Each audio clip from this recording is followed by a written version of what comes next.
欢迎来到明星新闻中国渠道，点击订阅频道，不要错过当天最热门的新闻。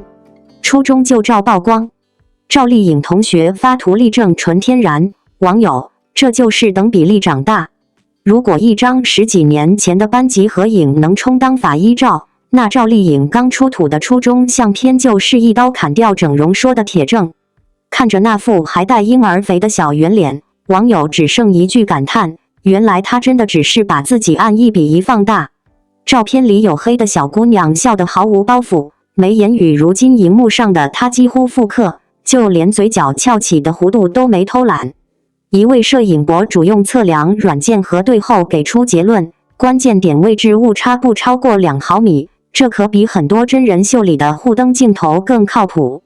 2024年的娱乐圈被批流水线神颜，连粉丝都喊审美疲劳。突然闯进来的这张未修版显得突兀又醒脑。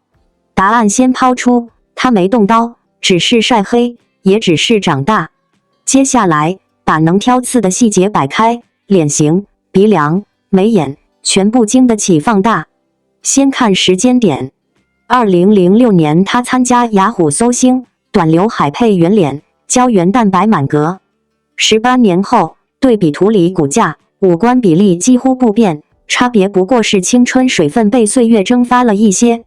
2013年陆贞传奇爆红，高清镜头把她的脸转了360度，观众没捕捉到整形常有的僵硬或疤点。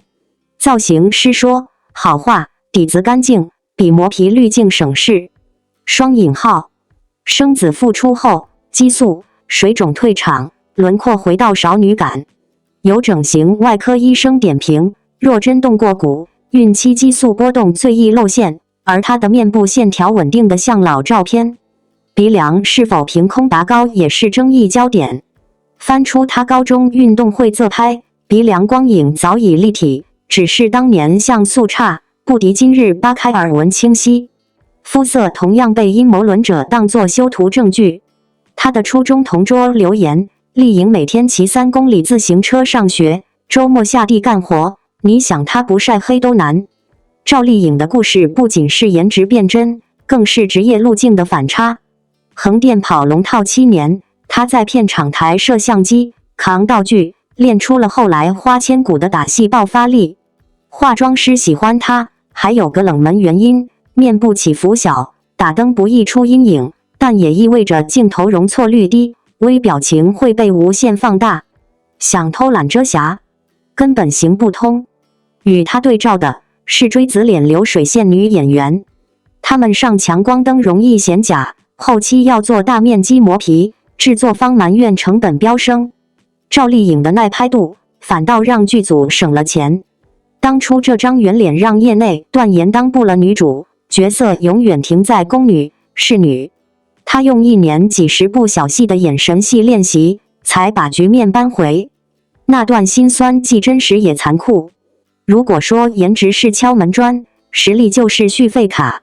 他常跟新人聊这句略带鸡汤味的话，但投资人对比数据后发现，观众对一张脸的新鲜感最多18个月，靠脸吃饭终究短线生意。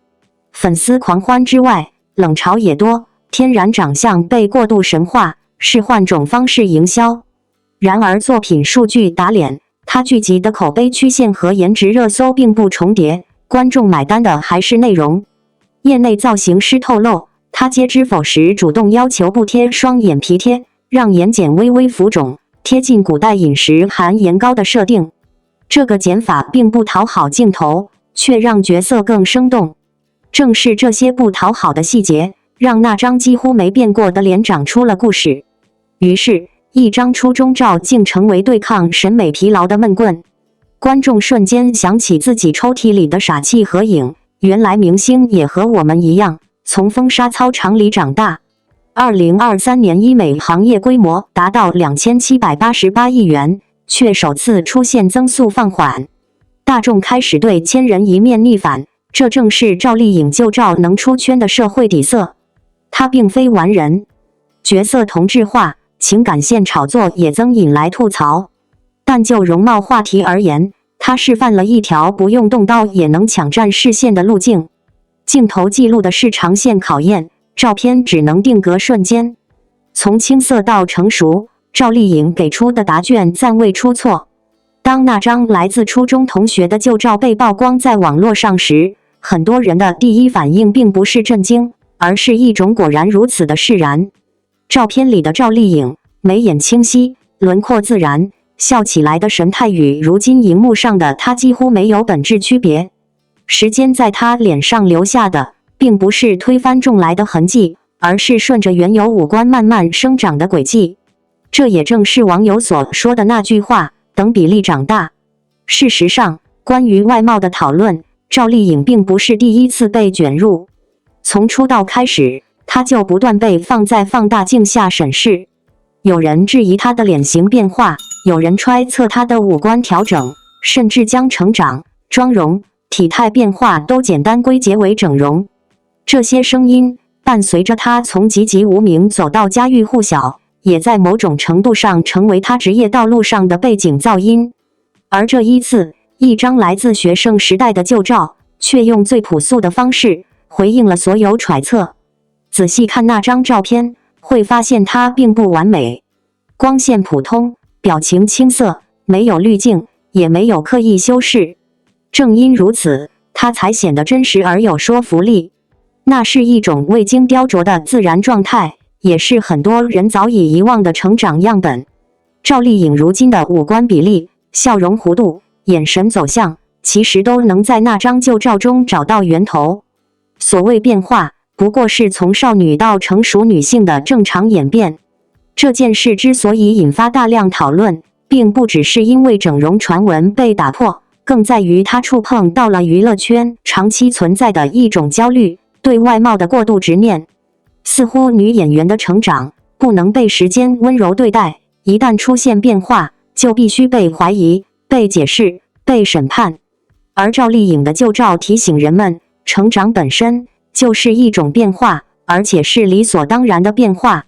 更值得一提的是，这张照片并非团队精心准备的澄清素材，而是来自同学的自然分享。这种非商业化、非公关化的出现，反而让事情显得更加真实可信。它没有强烈的辩解意味，却让事实自己说话。这也与赵丽颖一贯的处事方式高度一致，不急于回应，不沉溺争论，而是把时间交给事实。回顾赵丽颖的整个成长轨迹，会发现她身上始终带着一种不被包装的人生感。从普通家庭走出来，没有耀眼起点，却一步一步走得扎实。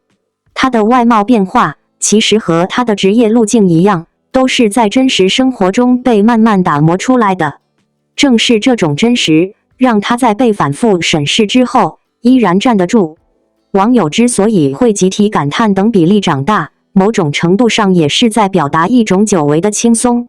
人们终于可以暂时放下怀疑，用更平常的眼光去看待一个女演员的成长。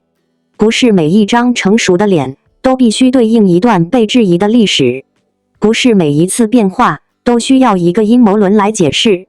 这件事也让人重新思考，我们究竟该如何看待公众人物，尤其是女性的外貌变化。过度关注外表本身就是一种隐形压力，它忽略了努力，忽略了专业，也忽略了时间本身的力量。赵丽颖用一张旧照，无意中完成了一次温和却有力的反驳。她没有否认成长，只是证明成长本就如此。最后，也想把这份思考送给每一位屏幕前的观众。与其执着于揣测他人的外表变化，不如把目光放回作品，放回态度，放回真实的努力。时间从不会偏袒谁，但它一定会奖励那些经得起检验的人。就像赵丽颖一样，从初中就照到如今的舞台，她始终是沿着自己的轨迹，稳稳地走到今天。500天不进组却依旧顶流，王一博给旱涝失衡的娱乐圈上了一课。身为娱乐圈的顶流艺人之一，能在人气最为鼎盛之际停下拍戏的脚步，这般决断着实让人钦佩。12月19日，在王一博近期播出的户外纪录片《探索心境2》里，他首次对外界透露了近2年来未曾进组拍戏的缘由。此前，诸多粉丝猜测王一博暂未投身拍戏工作，是由于与乐华公司产生了矛盾。在粉丝们看来，公司并未为王一博匹配与其咖位相称的资源。不过，从目前情况来看，大家或许是对公司有所误解。他在节目里亲口承认自己没拍戏这事儿，和公司并没有太大关联。主要缘由是自身身体状况亮起了红灯，这使得他不得不暂时搁置手头的工作，选择投身于户外运动，以此为自己补充能量。在他眼中，一旦某种热爱转化为职业，便会致使他丧失一部分前进的动力。舞蹈是这样，拍戏同样如此。持续的高强度工作令王一博在身体与精神上都感到极度疲惫。他之所以选择投身户外运动来舒缓调节，背后其实是有着特定缘由的。于他而言，生活不应是一潭毫无波澜的死水。他渴求的是充满刺激的生活与事业，最好能精准地叩击他心底的某根心弦，这能瞬间让他的肾上腺素激增，进而对此事上瘾。而户外运动恰恰就有这样的魔力。然而，在粉丝们看来，他们仍旧觉得王一博没有拍戏与公司有着极大的关联，笃定地觉得王一博在今年合约期满后未与公司续签，这已然表明他遭受了诸多压榨。粉丝觉得这是娱乐圈常见的操作手法，倘若不再续约，便不会再在王一博身上投入资源。当然，这种说法也并非毫无道理，毕竟以王一博当下的演艺地位来看，将近2年都未曾进组拍摄新戏，确实显得有些反常。他并非独立艺人，所属公司不太会容许他有长达2年的空窗期。或许是公司先前的一系列迷之操作，着实让他心累了，于是便跑去参与一些户外运动以调整心态，与此同时彻底腾出时间，与乐华做个彻底的了断。然而，撇去这些外在因素不谈，王一博的行事作风着实值得娱乐圈内的流量明星将其视为榜样加以学习。当感到疲惫时，选择放松自我，调试状态，而后再回归演艺工作，这不仅是对自身的负责之举，更是对影视作品的郑重担当。当下内娱的部分流量艺人简直恨不能1年365日全扎在拍戏上，至于拍出来作品的品质究竟如何，却全然不顾。反正拍出来的作品哪怕不尽如人意，也有粉丝出面维护，时不时登上热搜，再炒炒 CP， 如此一套流程走下来，1年的时间也就过去了。可最令人绝望的便是观众了，拍出来的作品实在是不堪入目。无论是演员群体还是流量明星们，着实可以借鉴一下王一博的做法。一旦察觉到身体处于疲惫状态，不妨适时的进行休息，以最佳状态投入拍戏，想必产出的作品质量不会低。不得不承认，王一博对自身有着颇为清醒的认知，无论是拍戏、跳舞，亦或是参与户外运动，他都能进行合理规划。而且在各个领域他都取得了相当亮眼的成绩，